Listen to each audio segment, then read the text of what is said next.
this LSU defensive front, this LSU defense? Defense. Matter of fact, LSU they're number 1, number 2 in the nation, so you know they got a very good defense because they won't be the rank that high. So they fly around. They're very big in the inside, and they backers like the past years is like the ringleaders of like the game. So they're very fast. They like to run the outside plays and like they like to stuff the middle. Good pass rushers as well. So as an offensive line, take anything away from last year's game, or is it totally different? I mean, yeah, we look back every game, every opponent we played last year. We look at the game, the film last year, try to pick out some tips on that type of stuff. But we just take that game and see what we can work on, what we did wrong on that game, because typically teams that beat you at stuff that like last year, they try to do it to you again. So we go back to that game and try to look at little small stuff that they beat us on last year, try to fix those type of errors, and hopefully it help us out this game. As an offense, when you have a game like this where there's no holding anything back anymore, stuff like that, like how much does that, how much does the prospect of that excite you guys? To be honest, that process been like that since we lost to South Carolina. We was week in and week out. If you lose a game, we knew it was going to be over because the type of position that Florida was in. So since that type of time, we already knew that it's when to go home. So that's how our mindset is. That's how I've been for like the 5-6 weeks straight. So ain't no different mindset. Well, Tyler Simmons said yesterday that there's been some plays you guys have that haven't run yet. Yeah, So there's the prospect of opening up the playbook maybe and kind of letting all that hang out. Most definitely. We're going to open up the playbook. We're going to do a lot of different stuff too many people haven't seen just specifically for this game. Saw you and Jamari rotating in the game on Saturday. Yeah. Do you ever feel like you coming in and going out and you might get out of a groove, or is that determined ahead of time, or how's that happen? Oh yeah, that's determined ahead of time in practice. That was happening during the week during practice. So it's never no big deal on that because I know Jamar's going to go in there and play good, and when it's my time to come, I'm gonna go in there and do what I can do. So it's not no big deal about that. You always be ready when your name is called. As long as you perform and do what you got to do, it's really no challenge or no big deal towards it.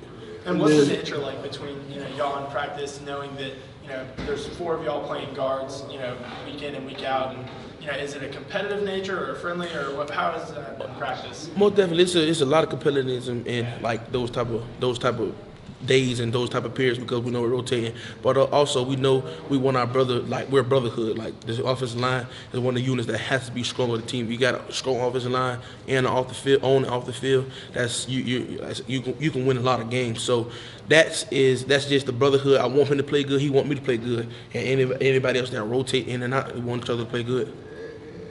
And then following up on your performance, how hard has it been for you personally come back with that ankle? Do you feel like you're getting back to 100%? I feel like I'm getting back. I'm working week in and week out to try to get best I can to get back 100%. But I'm feeling really good.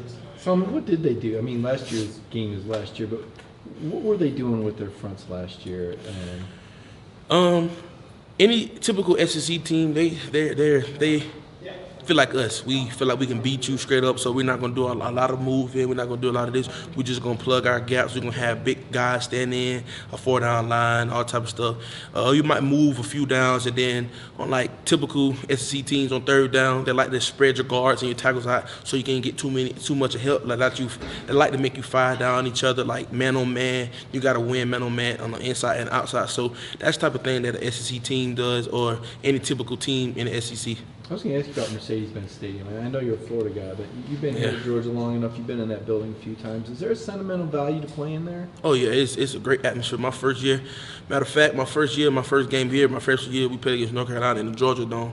And I was like, wow, like I never seen no experience like that because never played an All-American game. Them All-American, they played in Texas or wherever they played at. But playing in that game, well, even just traveling to that game, I was like, it's a dream come true. I'm blessed for the opportunity while I'm here right now. But then playing inside of the Mercedes-Benz Stadium is like no other feeling. Like our coach talked to us every day, like before practice even started. He was like, "This is not going to be a better feeling that you're never going to feel ever again." Like, yeah, the Rose Bowl was good, everything like that, going to the next championship. But this SEC championship and playing inside that Mercedes-Benz Stadium is great. It's a great atmosphere. Like you're gonna remember it. You're gonna remember it all throughout your whole life. When you go through Atlanta or drive by it, do you get feelings or memories? Oh yeah. What's that? What goes through your mind when you see that place? Every time I see it, I'm like, I want to get back there, and I got opportunity 3 years in a row to get back. So you're Andre Swift is an O-lineman blocking for him. Does he make your job easier? Oh, yeah. Is he a special running back? Oh yeah, he's DeAndre Swift, one of the best running backs I've seen. But you know, Georgia is RBU, so I block for some of the best running back that's gonna ever come out. That's gonna always be talked about. But yeah, DeAndre Swift, he's very special. He got his own aspects to the game that a lot of people can't do. Like when he cuts open field after the game, we'd be like, bro, how did you do that? You run at full speed. If I do that, I might tear something in my leg. But like he's just a different back. He's a different guy. So do you feel like he's underrated in this sense? Oh yeah, a lot underrated. But he's humble. He works. He don't talk. He just put all action on the field. As a guy that goes against them in practice, how are J.R. Reed and Richard LeCount kind of different? How do their personalities sort of complement each other on the field? See, Richard, my boy Richard, he's one of those. He's gonna come up and hit you. And Richard, he'll talk to you. He'll get in your head, and once he get in your head and he sees that he's in your head, it's over with. After he talks to you, hit you, bang you up a few times, and you get up slow, he got you. He got you. But JR, he'll come down and hit you too. But JR is one of them quiet players. He just do his job, don't really talk too much. He's a good leader on the team and everything. But that's just the difference between them. Like when Richard gets in your head, he's gonna go 100,000 miles per hour. Some of the defensive guys yesterday said, like in practice, what LeCount brings is just it's Richard being Yeah, Richard. Like yeah. what is Richard being It's Richard in like practice? he bring energy. Like when you see him, you just start smiling, you start laughing because the type of person he is on and off the field. He's a great person to hang around off the field because he brings so much excitement and so much joy to you. And like it ain't no other feeling when you get around. You could be having a bad day, he come up bump you. You feel me? Just laugh and play around with him. Like he's just a great person. They average 48.7 points a game. LSU does. A lot of people think that just for that reason you guys can't score with them if it came into that kind of thing. How does it? Is there pressure you feel on the offense to put up a lot of points in a game like this? I mean, it's not pressure, but we got a goal that we always want to score amount of points every game. So, yeah, they put up a lot of points, but that's on our defense, and we know our defense is going to control what they can control, and we control what we can control on offense. So we don't really pay too much attention to that because as long as we do our job, ain't no other better feeling from you doing your job and you get positive results out of it. So we don't really worry about what anybody says about how many points they score, how better their offense is in ours, all that type of stuff. We don't worry about that. We just go to work, put our head down, and keep chopping.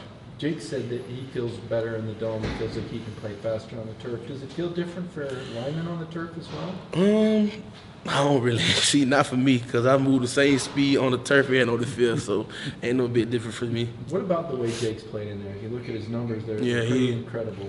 What have you noticed about your offense in that place? Yes, as you think about that, we really have had a lot of good games in that place because Jake Fromm, he's a great quarterback. He does his job. He attacks everything. So that's just the big part of it. He's a captain of the team and captain of the offense. So when he plays well, everybody plays well. You guys literally